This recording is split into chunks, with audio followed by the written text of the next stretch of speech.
Assalamualaikum warahmatullahi wabarakatuh. Bukan? Alhamdulillah. Kali ini kita akan belajar pada tema 2, udara bersih bagi kesehatan. Cara tubuh mengolah udara bersih, dan kita menuju pada pembelajarannya.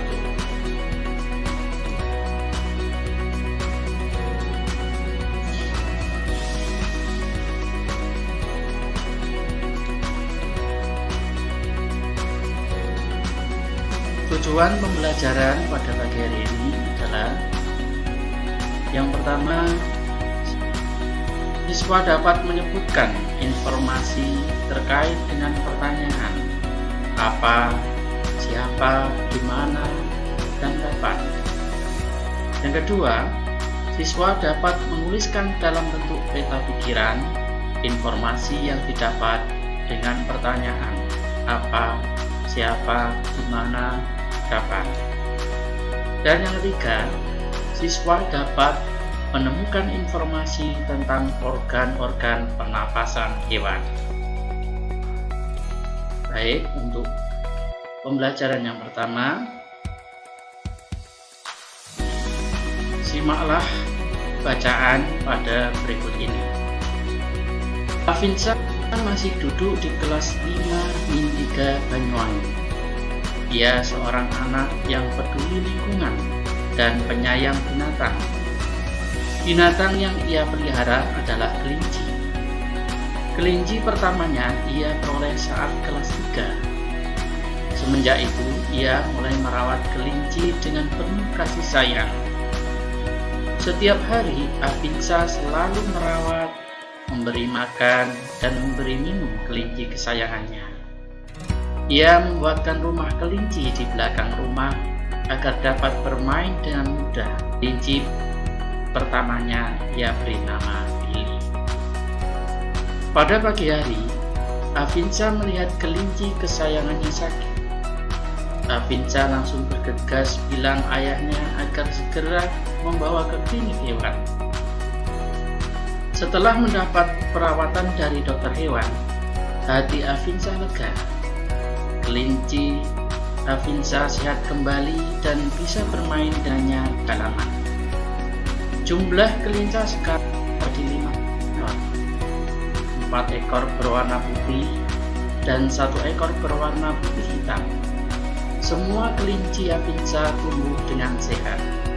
Ini karena kelinci makan dengan baik dan berada di lingkungan yang bersih.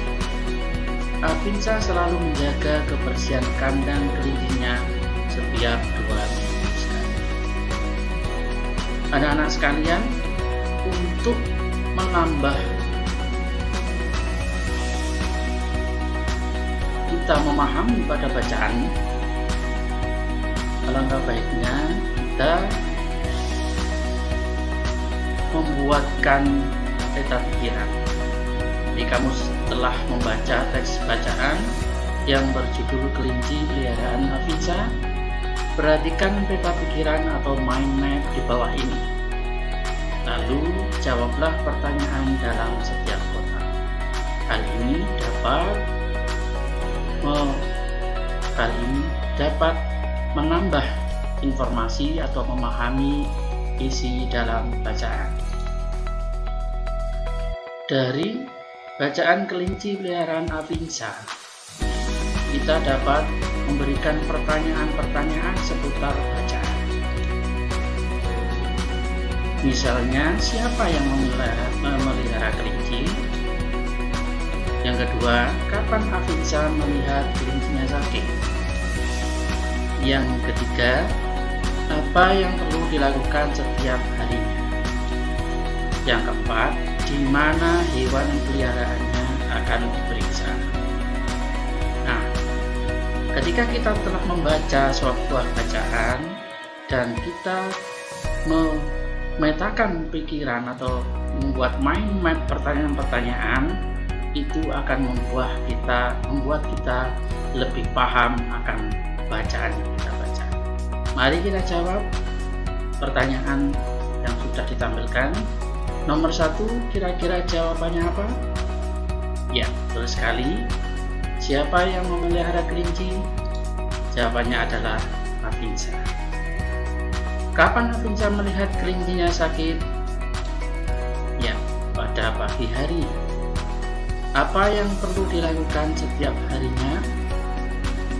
Betul sekali, merawat, memberi makan, dan minum. Di mana hewan peliharaannya akan diperiksa? Ya, di klinik hewan. Nah, kita telah belajar bagaimana kita lebih memahami suatu bacaan dengan membuat peta pikiran atau mind map melalui pertanyaan-pertanyaan. Baiklah anak-anak, untuk selanjutnya kita akan belajar mengenai sistem pernapasan pada hewan.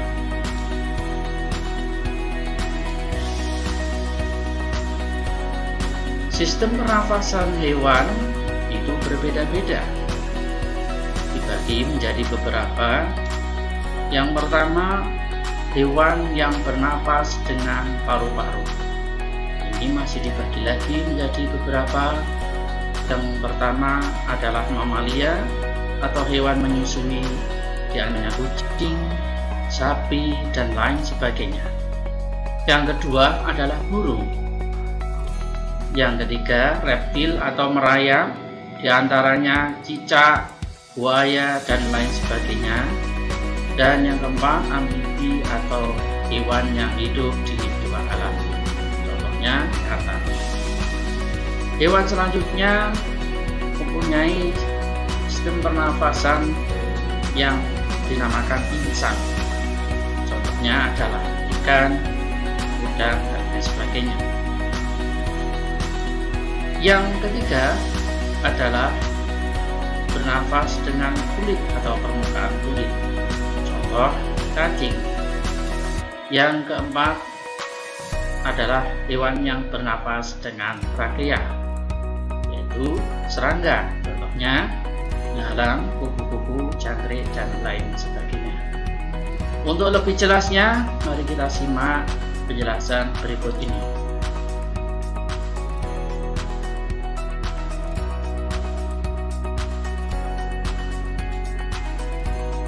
Untuk yang pertama, hewan yang bernapas melalui atau dengan insang dalam hal ini adalah ikan. Ikan bernafas dengan organ khusus mirip saringan yang disebut insang. Insang berbentuk lembaran berjumlah 4 pasang, terletak di sebelah kanan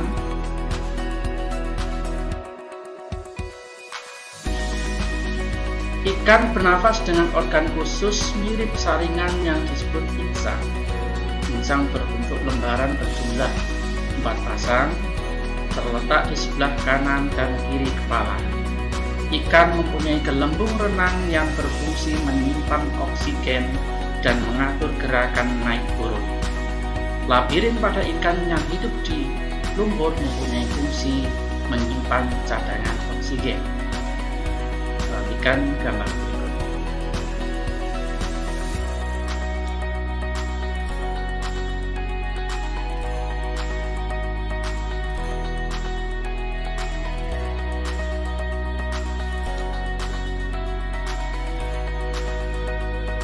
Proses pernafasan ikan terjadi dengan cara membuka dan menutupnya mulut bergantian dengan membuka dan menutupnya insang. Proses pernafasan ikan ada 2 tahapan, yaitu inspirasi dan ekspirasi. Pada proses inspirasi, mulut ikan membuka dan menutup insang. Mulut ikan membuka dan tutup insang menutup sehingga air masuk ke dalam rongga mulut. Mulut ikan menutup dan tutup insang membuka sehingga air keluar dan terjadi pertukaran gas. .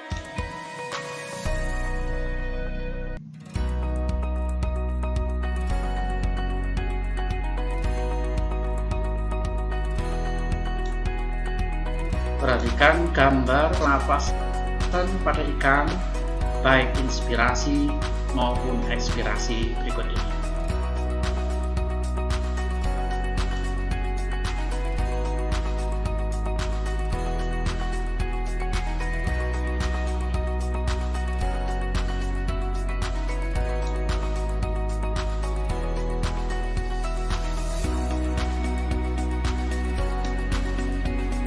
Yang kedua, peran pada amfibi.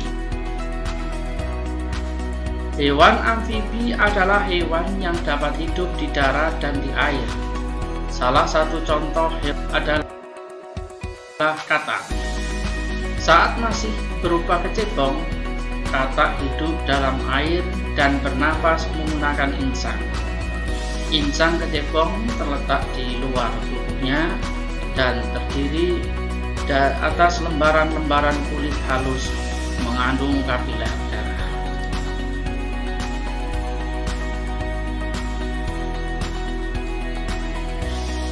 Setelah menjadi katak muda, insang mulai menyusut dan paru-paru mulai berfungsi.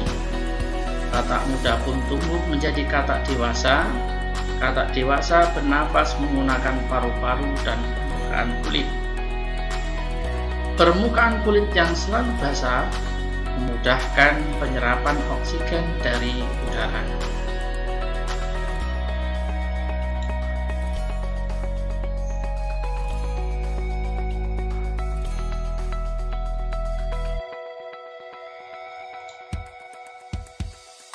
Yang ketiga, cacing tanah. Cacing bernafas melalui permukaan kulit. Kulit cacing selalu basah dan berlendir untuk memudahkan penyerapan oksigen dari udara. Oleh karena itu, cacing menyukai tempat lembab untuk menjaga supaya kulit tubuhnya selalu basah dan berlendir.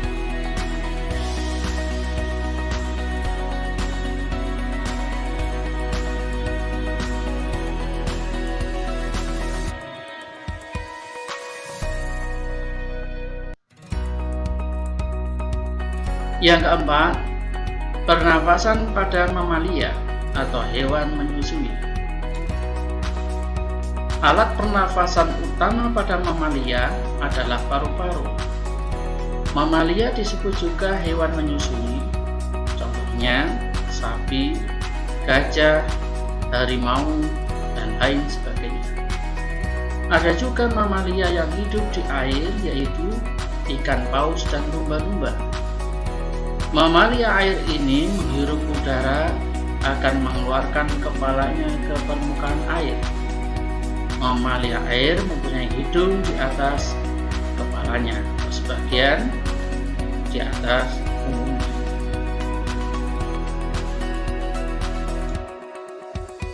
Perhatikan video berikut ini.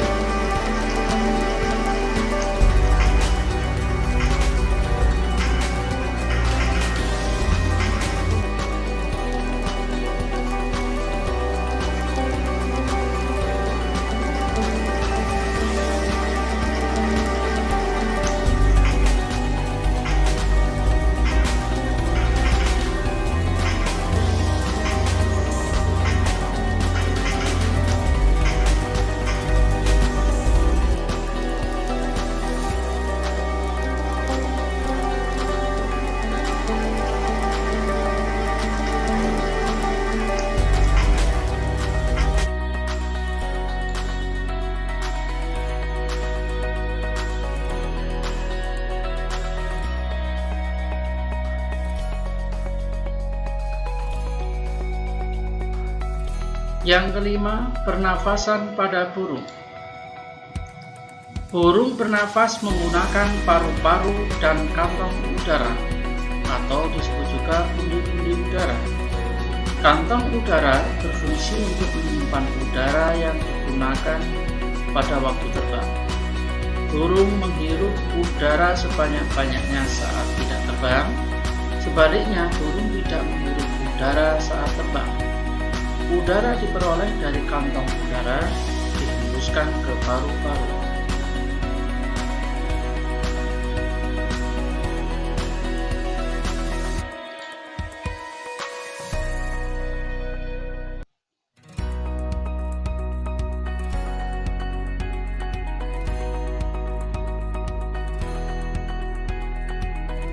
yang pernafasan pada reptil atau hewan melata atau hewan merayap.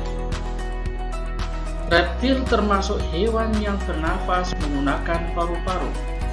Yang termasuk hewan reptil diantaranya ular, buaya, kadal, cicak, biawak, dan lain-lain. Udara masuk ke rongga hidung, lalu ke batang tenggorokan, kemudian ke paru-paru. Reptil yang sering berkubang di air seperti buaya, lubang hidungnya dapat ditutup selama menyelam. Dengan begitu, air tidak akan masuk ke dalam paru-paru.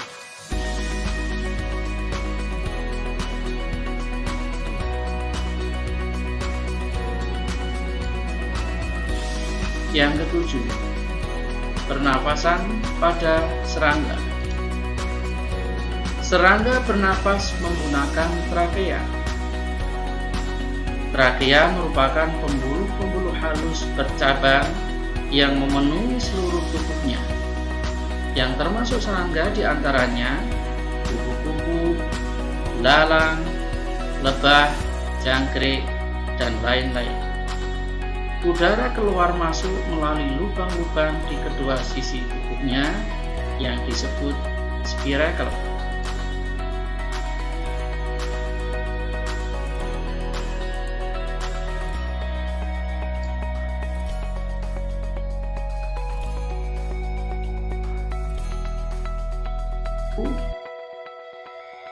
Kita telah belajar hari ini, alhamdulillah. Yang pertama, kita telah mempelajari, memahami isi bacaan melalui pertanyaan-pertanyaan map mapping. Yang kedua, kita telah belajar tentang sistem pernafasan pada hewan. Banyak sekali yang telah kita pelajari. Terima kasih telah menyimak video ini, semoga bermanfaat. Assalamualaikum warahmatullahi wabarakatuh.